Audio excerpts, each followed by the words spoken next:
खिचड़ी का आपको नमस्कार।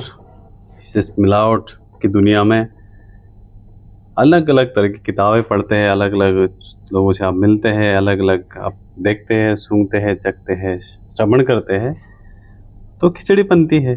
तो इसी खिचड़ी में एक बहुत ही विशेष चीज़ों का स्वाद आ रहा है, जिन्होंने संसार को बहुत अद्भुत रचनाएं दी, अपने अद्भुत ज्ञान से परोसा, लोगों का कल्याण किया। जब वो बहुत छोटी उम्र में घर से भाग गए थे कुछ कारणवश राजस्थान से, तो मध्य प्रदेश के एक संत के पास पहुँचे। उन संतों के सानिध्य में उन्होंने बहुत सालों से, 20 सालों तक तपस्या करी और बाद में उनका नाम पड़ा स्वामी अड़गड़ानंद सरस्वती। अड़गड़ानंद जी महाराज ने एक गीता लिखी है जिसका नाम है यथार्थ गीता। तो इनके जो श्लोकों की जो टीका लिखी है वो बहुत कमाल की है। इनके जो शिष्यों में बहुत उच्च कोटि के शिष्य है। प्रधानमंत्री नरेंद्र मोदी, आप सोच सकते हैं कि जब कोरोना काल में इनको कोरोना इफेक्ट हुआ था तो मोदी जी ने स्वयं इनका स्वास्थ्य का हालचाल पूछा था। तो किस उच्च लेवल के संत है आप समझ सकते हैं। एक प्रसिद्ध, एक मोटिवेशनल स्पीकर, एक शिक्षा शास्त्री, एक महान अवध ओझा जी है, जो राजनीतिक के भी कह सकते हैं, सामाजिक एक इंसान भी कह सकते हैं। अखिलेश यादव, राजा भैया या आरजे कार्तिक, ऐसे एक तमाम लंबी लिस्ट है, लंबी फहरिस्त है जिनका आश्रम मिर्ज़ापुर उत्तर प्रदेश में है। और सौभाग्यवश मुझे कुछ दिन पहले, 2 हफ्ते पहले, महाराष्ट्र के पालघर में जो परमहंस आश्रम है, बहुत ही समुंदर किनारे, एकांत, शांत, उस परम ऊर्जा से भरपूर वैसे जगह पे जाने का मौका मिला। मैं यथार्थ गीता पे चर्चा ओझा जी का सुन रहा था, तो उन्होंने बताया कि वो इस वक्त उनका स्वास्थ्य बिगड़ा हुआ है, उत्तर भारत बहुत ठंड है, तो वहाँ आए हुए दर्शन के लिए जाना चाहिए। तो मैं गया। उनका स्वास्थ्य बहुत बिगड़ा हुआ है सच में। उनका दर्शन मिला और बहुत धन्य है। जब वो मंच में थे तो मंच से जब उनके अनुयायी ले जा रहे थे, स्वामी वो नारद जी हो, स्वामी दीपक जी हो, और भी काफ़ी लोग थे। अच्छा, बहुत लंबी भीड़ थी। मैं तो मंगलवार के दिन गया था तो इतना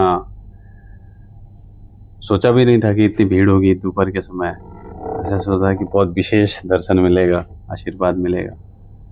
और उसकी भी एक कहानी है। मैं 9 बजे की ट्रेन बुक करी थी दादर से, किसी कारणवश, आलस्य के कारणवश वो ट्रेन छूटी मेरी। फिर 12 की बुक करी और मैं था दादर प्लेटफॉर्म नंबर 6 पे।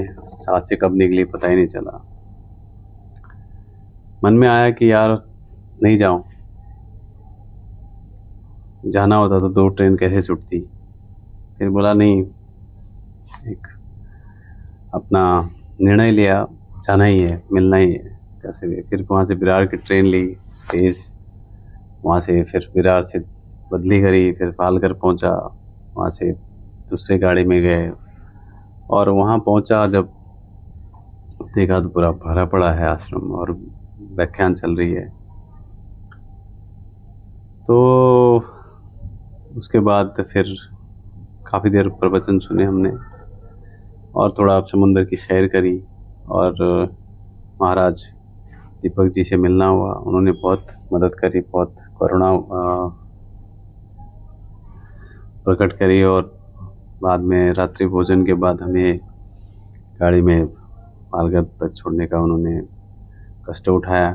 हम उनके आभारी है, तो अवध ओझा जी के आभारी है, उस हर एक चीज़ का आभारी से मुझे ये मौका मिला। और वहाँ से कुछ किताबें लेके आए हम। जो सबसे पहली किताब लाए हैं उसका नाम है शंका समाधान। ये स्वयं महाराज जी ने लिखी है, स्वामी अड़गड़ानंद जी ने। इसमें ज़्यादा करके जोर दिया गया है कि भगवद गीता के कोट ज़्यादा दिए गए हैं किसकी पूजा करे, किसकी प्रार्थना करे, किसके भक्ति करे, किसके बताए हुए ज्ञान मार्ग पर चले। और ये बहुत आपको आपके प्रश्नों जो बेसिकली अगर आप किताब पढ़ने जाते हो तो प्रश्न उठते हैं, क्योंकि हमने दो चीज़ करी, एक श्रुति भी करी है, स्मृति भी है, तो बहुत विरोधाभास होता है, ये या वो, अपना बुद्धि भ्रमित हो चुकी है, विवेक नष्ट हो चुका है। ये किताब आपको बहुत हेल्प करेगी। शंका समाधान बहुत बेहतरीन किताब है, हर एक चीज़ का कोड किया गया है वहाँ पे। जो दूसरी किताब है जीवनादर्श एवं आत्मानुभूति, आत्मा ने मोक्षाय जगत हिताय च, ये जो किताब है ये भी इसके साथ साथ जब जीवन का आदर्श क्या है, आत्मानुभूति क्या है, उस पर डिटेल में कभी बाद में चर्चा करेंगे। और जो उनकी अद्भुत कृति है जो ये है यथार्थ गीता, इसकी टीका यथार्थ गीता एक यूट्यूब चैनल पे है, वहाँ पे भी नरेशन व्याख्या बहुत बेहतरीन है। ज्ञान क्या है, अर्जुन कौन है, दुर्योधन कौन है, कुरुक्षेत्र क्या है, धर्म क्षेत्र क्या है, इस तरह से पूरा का पूरा द्रोण कौन है, कर्ण कौन है, महाभारत क्या है, डिटेल में आपको दिया गया है। आप उसको पढ़ सकते हैं, सुन सकते हैं। और जो भी इसका अर्जन करना चाहता है, अर्जुन मतलब अर्जन करने वाला, आप स्वयं को अर्जुन समझ के उसका ग्रहण कर सकते हैं और अपनी मुक्ति अपने हाथ अपना पुरुषार्थ करके अपना परमार्थ सार सकते हैं। तो इस किताब पे कुछ नरेशन जब हम किताब पे करेंगे तो अलग अलग आचार्यों के साथ साथ में इनके भी विचार रखेंगे। तो इनके आश्रम हर जगह पे है, पूरे प्रदेश में है, पूरे हर जगह पे इनके शिष्य है, बहुत बेहतरीन है।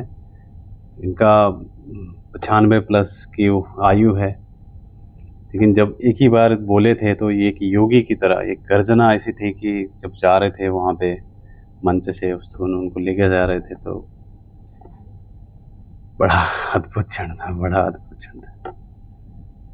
तो ये किताब अवश्य पढ़िए। हम डिटेल में बाद में जब इस पे चर्चा करेंगे तो फिर ये किताबों में लेके आएंगे आपके लिए। अभी के लिए बने रहिए।